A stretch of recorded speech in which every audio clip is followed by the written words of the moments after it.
All right, let's talk about Week 10 right now on Fantasy Football Today Express.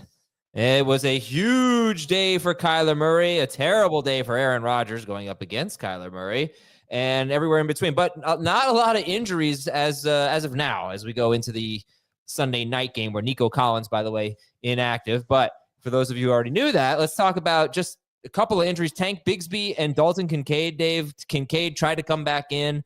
Said he didn't feel good enough with the knee, didn't feel like he could protect himself. So they get the Chiefs next week, and that's a shame because that's the best matchup for tight ends. But then Bigsby, that's obviously a big deal. Could free things up for Travis Etienne to be back in our lineups.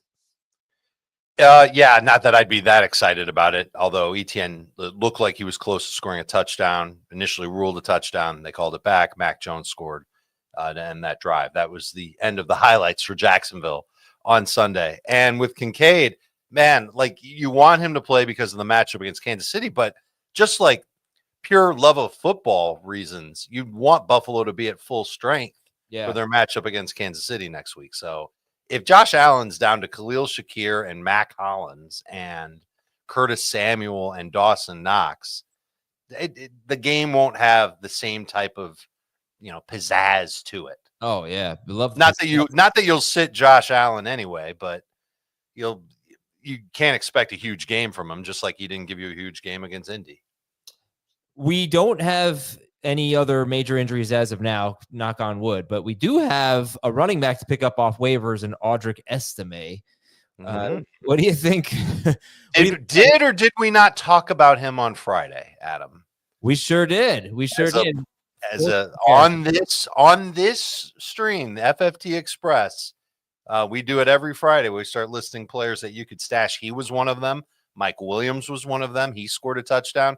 But yeah, Audric Estime dominated playing time for Denver. And really, there was not much to see from Javonte Williams. When I say dominated, it's 45%. It was a three-way split. And no clear guy on third down. I even checked with it just to see what types of downs and distances they played. Estime and Javonte Williams each played 5 snaps on over 13 third downs. And neither one of them saw a snap inside the 10, which was weird. It's going to be a mess. But first blush, Audric Estime gets this opportunity. I don't think he did anything to necessarily give the job back to Javonte Williams. So he is somebody that we'll be adding if you didn't add him already. And he gets Atlanta and Las Vegas in his next 2 games. So that's pretty favorable. Yeah, not bad. Now, Atlanta's better really if you catch a pass out of the backfield, which he didn't, but whatever. It's a running back. That has not been his strong suit.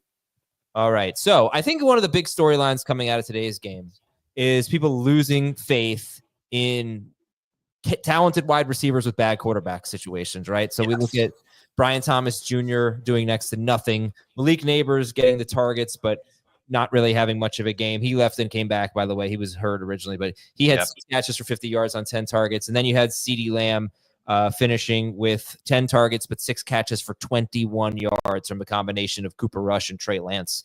So going forward with Jones, Mac Jones was the quarterback. With Brian Thomas Jr., Malik Neighbors, CeeDee Lamb, are these guys even starts right now? Some of them are, but I think you do have to downgrade expectations. Neighbors, you can't call him a top 12 receiver anymore. CeeDee Lamb, can't call him a top 12 receiver anymore. Brian Thomas Jr., I don't know if you can call him a top 20 wide receiver anymore.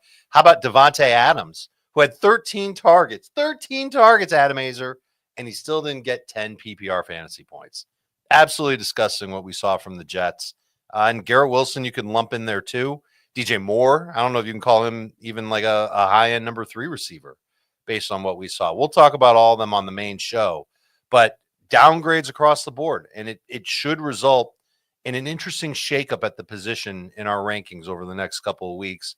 And really, you kind of got to dig into these guys a little bit to see, all right, what has to happen for them to bounce back? And in the case of Lamb, Dak's not coming back. In the case of Thomas Jr., I don't know if Trevor Lawrence is coming back. The other guys have bad quarterback play around them, and maybe there's a change in New York.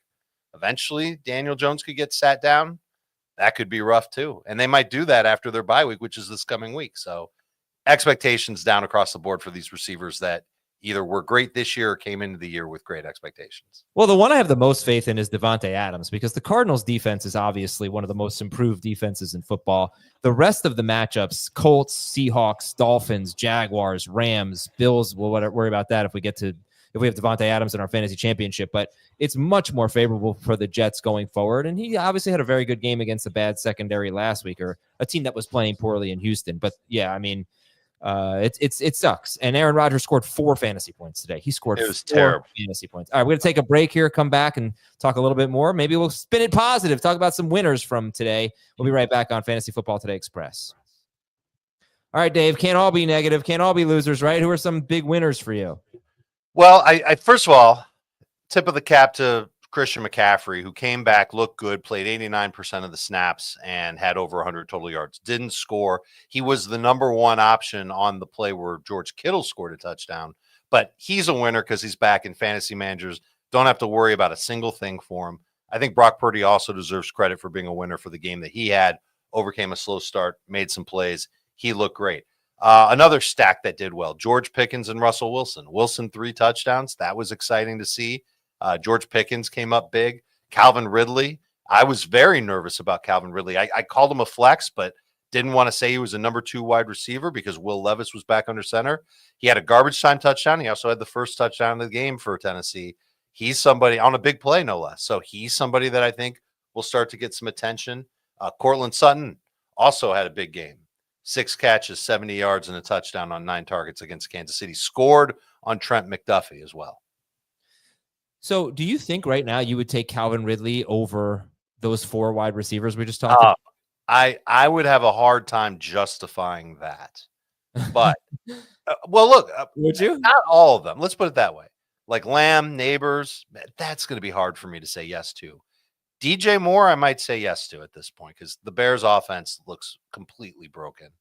And Jacksonville's offense with Mac Jones, if it is Mac Jones the rest of the year, you can make the case that Ridley's better than Brian Thomas Jr.